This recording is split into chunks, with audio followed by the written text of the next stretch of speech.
Good afternoon, Wyandotte. I'm Jacob Jones, and today we're here with our first episode of our new WyTv Weekly Wrap-Up. School start times mess with many things, including mental health.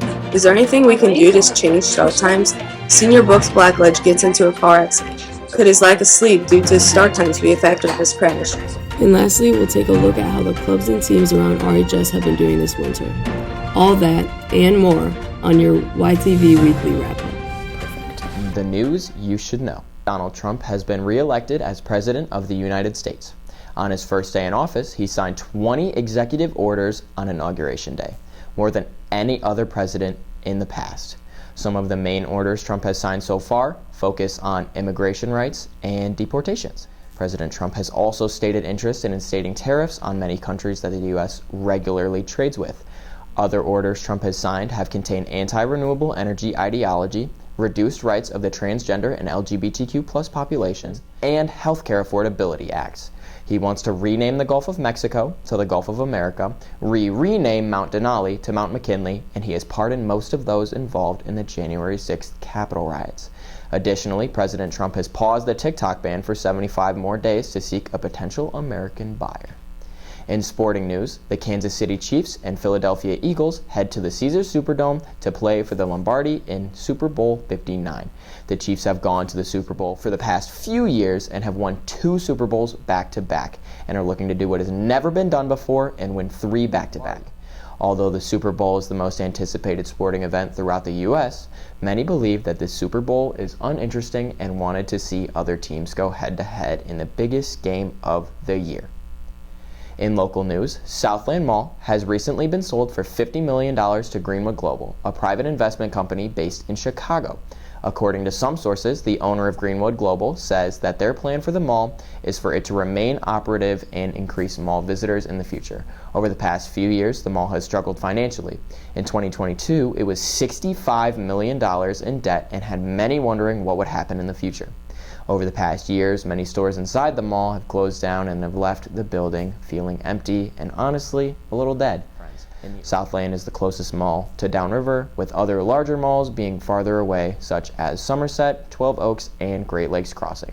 Hopefully the Southland Mall will see prosperity in the years to come with these new owners. With so much happening in the world around us that teens can lose sleep over, waking up for school can be difficult, but it doesn't look like school will be starting later anytime soon. We talked to experts, found out different local start times, and asked about making a change, but we discovered pushing start times back would require a statewide effort to collectively make a change. Reporter Abby Caudill dove into the impact early school start times have on teens. Abby, what did you discover?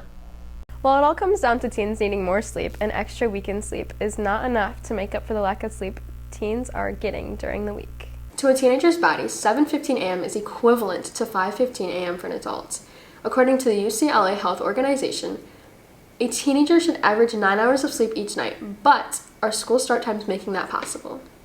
In the past 25 years, more than 500 individual school districts in the United States have changed their start times. Junior Luke Teresier would rather start school earlier, even with the lack of sleep, so that he could be done with school sooner in the day. According to Time magazine, many states, including Florida and California, passed a law maintaining secondary schools to start no earlier than 8:30. In the morning, I have no energy to get anything done. I would much rather get up in a fresh start when the sun has already risen and just get my stuff going when I have the energy instead of when I don't. Whereas schools around Wyandotte start times range from 7:20 to 8 a.m. Although schools have pushed back start times, it is seen that students will go to bed at the same time that they did, even with the earlier start time while waking up later. For most of the 20th century, school days didn't start until 9 a.m.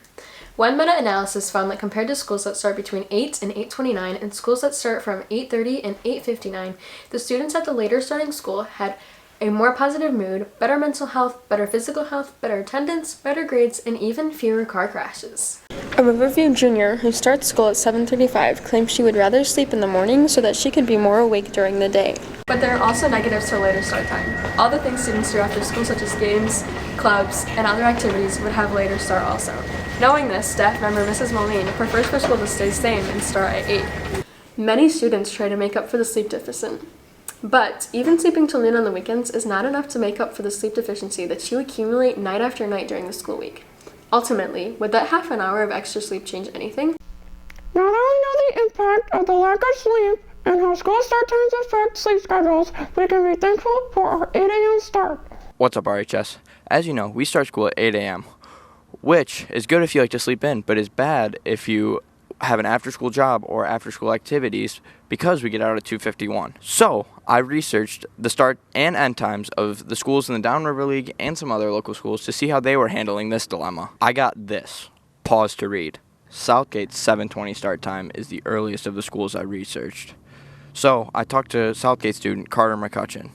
While he does like getting out earlier than most schools, he did say that being late to school was a big problem. I found that the average school start time was 7:37 a.m. Riverview's 7:35 start time was the closest to that. So I talked to Riverview student Cam Reno, and she also said that being late was a big problem at her school. And that leaves us with our latest start time, our own 8 a.m. And I don't think being late at our school is a huge problem, but my 13 first-hour tardies would say otherwise. It's really hard to film on Eureka. It's like really hard. I don't know why I did this. Thank goodness the other schools were close. 8 a.m. start. Oh my god, a jet after all the cars? A jet.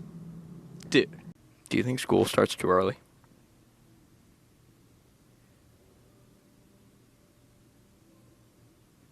Thank you. 2 hours later. Do you think school starts too early? You're fine with the current start time? Earlier this week, I sent a survey to RHS teachers gathering their opinions on our start time, and I spoke in studio with Mrs. Lomas about teachers' thoughts on the impact of start times in their classrooms. Today I'm here with Miss Rob, the psychology and AP psychology teacher here at Roosevelt. So how mentally does school start time affect teens? It's got a huge impact. A lack of sleep, I don't want to go on too long, but all the studies from all the big hitters, American Psychological Association, American Academy for Sleep Medicine, they all have concluded that teenagers need about 10 hours of sleep, and they don't start getting tired till about 11 o'clock. Right. And they've also linked a lack of sleep to some pretty scary things, anything from obesity, depression, poor attendance, low grades, car accidents. So, too early of a start time is definitely impactful. Right. According to teachers here at Roosevelt, school starts at the perfect time. Do you agree? It's not horrible. There are other school districts in Wayne County that start at 7 or 7:08. Those are the districts that are really concerning. There's 2 states actually that have passed laws that schools have to start at 8:30 or after, and they have seen success in attendance and grades. And in one study, they followed 9,000 teenagers, and car accidents went down 13%. 8 o'clock's not horrible. 8:30 would probably be better. Hypothetically, if we were to implement a later start time, logistically, how do you think we would work around the already tight schedules that student athletes and those who have early release from class? So some of the logistics that other states have been resistant to is the parent schedule. So let's say the parent works at 8 o'clock and they're used to dropping off their child at 7:30 and going to work. Or let's say you have an older sibling that has to take care of elementary school. So, they're in school till 3:30, but the elementary sibling gets out of school at 3. It gives a lot of logistical issues. And then you have kids who have jobs, who have to have a job. And then you have students who play sports. And, logistically, you'd almost have to make it where you started school later, but still ended about the same time to eliminate some of that after-school stuff. But a later start is still going to cause some front-loaded problems. What do you think the best thing would be for, overall, logistically, psychologically, what would be the best? So funny, because that's actually a huge debate, and it's costly because you got to change a lot of things and stuff. In the long run, I think that a later start time would benefit our students, because when you look around, you see, depression, exhaustion, a lot of all of the negatives we've been talking about. Maybe that would relieve some of it. So I think ultimately a later start time across the board for all schools. What's up, RHS? Today, I went around to find the odd few who thinks that school should start earlier. I think we should start earlier because I could get so much more things done if we did. I think school should start earlier because I think getting out of school at an earlier time would help a lot with sports and extracurricular activities, just given like a lot more time so then people aren't as like rushed, because I know with me sometimes sports get out at like as late as like 8 or 9 o'clock, and then you have to stay up super late doing homework, so I think that would be really beneficial to school. I think that school should start earlier so we can get out earlier, and then we have more free time, we can do more sports and stuff.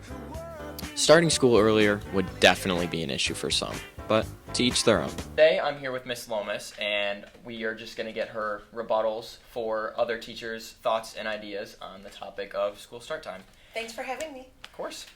From Mr. Curtis, while I know there have been studies that often conclude that a later start time is better for older students, the reality is that starting at 9 a.m. is not an option. My biggest issue with the later start time of 8 a.m. is the great amount of distraction and missed classes at the end of the day due to sports and activities needed to leave early. Every day during sports season, especially in the spring, teachers receive message about what students need to miss some of part of their classes, and the issue with that of early release would be solved if we started and ended school earlier.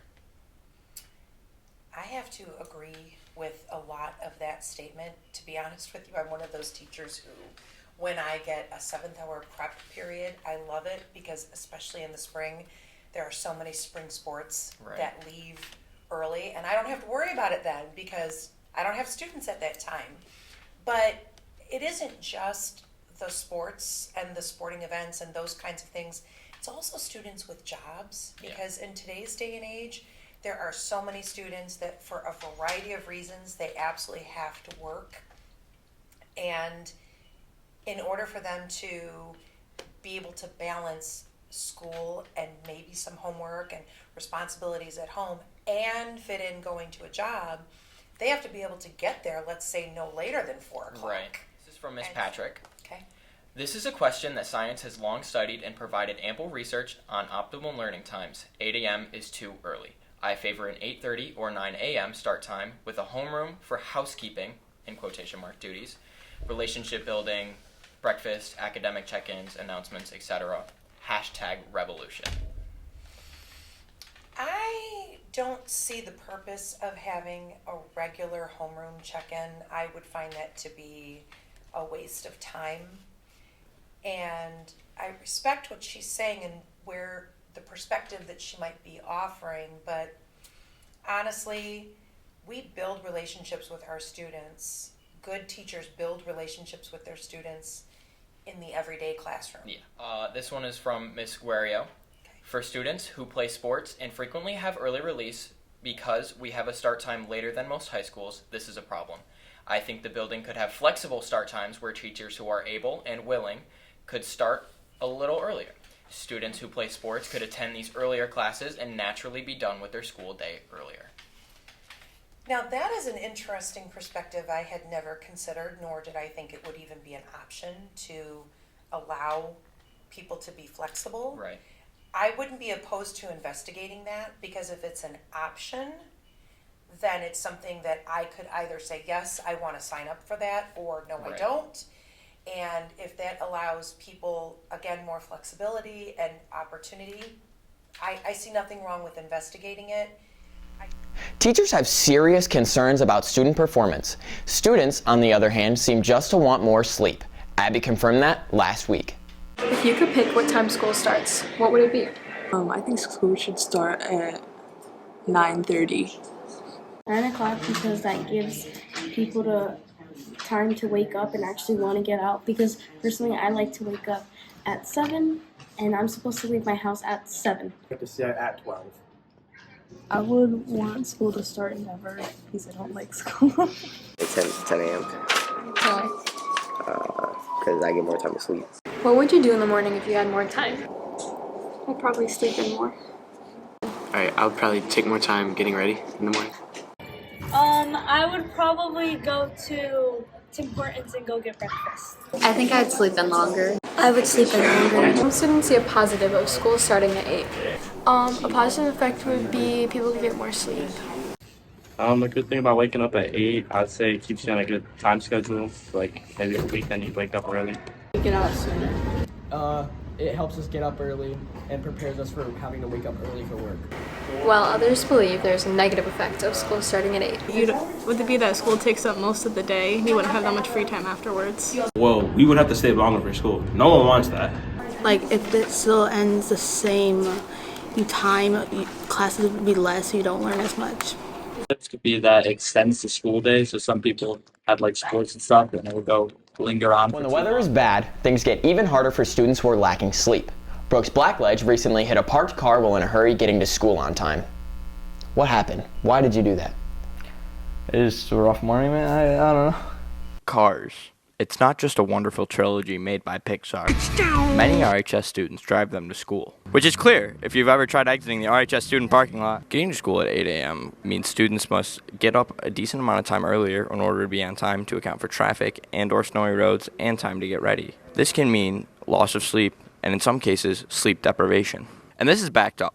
According to the Journal of Clinical Sleep Medicine and a study of high school students, 19% of the sample reported bad sleep, 64% complained of daytime sleepiness, and 40% reported sleepiness while driving. This can be dangerous. In fact, in the same study, 24% reported that they had crashed at least once, and 15% considered sleepiness to be the main cause of their crash. It was concluded by the researchers that poor sleep quality, together with sleepiness at the wheel, significantly increases the risk of car crashes in our population. Because of this conclusion, another study was conducted where in a county, school start times were pushed back and compared to other schools in the state whose times weren't pushed back. In the study, not only did average hours of nightly sleep increase and catch-up sleep on weekends decrease, also, average crash rates for teen drivers in the study county in the 2 years after the change dropped 16.5%, compared with the 2 years prior to their change, whereas teen crash rates for the rest of the state increased 7.8% over the same time period. Even if these numbers are hard to visualize, I can show you the real effects of this. Last week, I was running late to school, so I didn't thoroughly clean off my windshield because of snow. So it was very hard to see out of my car. So I hit a parked car. Now, it was incredibly stupid what I did and very much my fault, but it may not have happened if I wasn't running late. And it's not just me. While I was recording for this piece, an RHS student spontaneously shared their own personal experience with me. Yeah, it was here. It was right over there. A parent hit me because they were driving on the wrong side of the parking lot and literally turned and hit my car. Was it before or after school? It was before school. It's clear. There are real dangers that can be prevented by just moving the school start time back. That's all for me. Now back Although this is a very real issue, there are limited viable solutions. Students who involve themselves in extracurriculars or sports and those who have to work spend most of their day with their time filled doing things. When they get home, they can't even think about sleep until after 11. And to push back school start times would take a collective effort from districts throughout the state, which isn't really feasible. So ultimately, we all need to try to make the best of it and keep pushing ahead in all we do. Students pour their time and hearts into those activities that take away time from sleep, so Abby found out how they are doing. We have a few winter sports teams competing at the top of their league. Bowling, wrestling, girls basketball, and swim are all fighting for top spots. The girls bowling team is currently undefeated with a 10-0 record.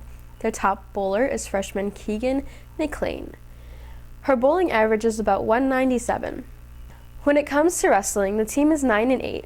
Weight class 144 senior Gabe Gibbons is undefeated this season and is approaching 150 wins, hoping to get it before graduating. 96% of his wins are in bonus points so far this year. Additionally, he has 32 pins this season. At the John Glenn duel, he beat the #1 ranked wrestler in D4. Following close, senior Steven Androni, who started the season wrestling 215, but now wrestles 190, got his 100th win this season and continues to win each match. As a team, their biggest win this season was against Allen Park, winning 46-27. The state playoffs will begin February 6th, with team districts and individuals will follow on the 8th. Girls basketball sits currently in second place in the Don River League, led by seniors Hannah and Haley Parrish, and junior Addie Zager. Their record is 7-4 with 11 games left in districts. Competitive cheer has had a successful season. They continue to improve their scores each competition. Their highest scoring competition this season was at the Rochester Adams Invite with an overall score of 782.74. Their first round, they scored 236.1, continuing to round 2 with 229.64, and finishing out round 3 with 317.0. Swim has had a small team this year, with the majority of team being new to swimming. Freshman Brendan McKira seems to be doing really well while breaking many records, including the 500-meter freestyle and the 100-meter backstroke, breaking the 100-meter backstroke record more than once. Hockey has a handful of games left, 3 home and 2 away. Their current record stands at 10-8. Sophomore captain left wing Eli Harrell carries the lead, scoring 35 goals this season. Junior guard Sean Hickey is a key player for the boys basketball team. Despite having an 0-12 record, they come close in many games. Their defense is particularly strong, giving them hope for the future. According to DECA.org, there are approximately 9,000 members in 160 high schools across Michigan, with our school being one of them. Stakes is being held in Detroit at the Huntington Center. They will be there from March 13th to the 15th to compete with hopes of making it to nationals. Quiz Bowl is doing pretty good this season with a winning record of 3-1. Roosevelt is in the Alpha Division and currently stands at 3rd with a total of 880 points. Some key players for the Quiz Bowl team consists of Nate Gurenz, Christian Chico, and Brooks Blackledge. Robotics has about 20 people on the team this year. Robotics competes against about a dozen other teams in the Downriver area. Build captain Joseph Vasquez has seen a lot of improvement from the underclassmen, developing a lot of responsibility and problem-solving skills. That's all for your WyTv Weekly Wrap-Up. Remember, it's everyone's first time living. Have a great weekend, RHS.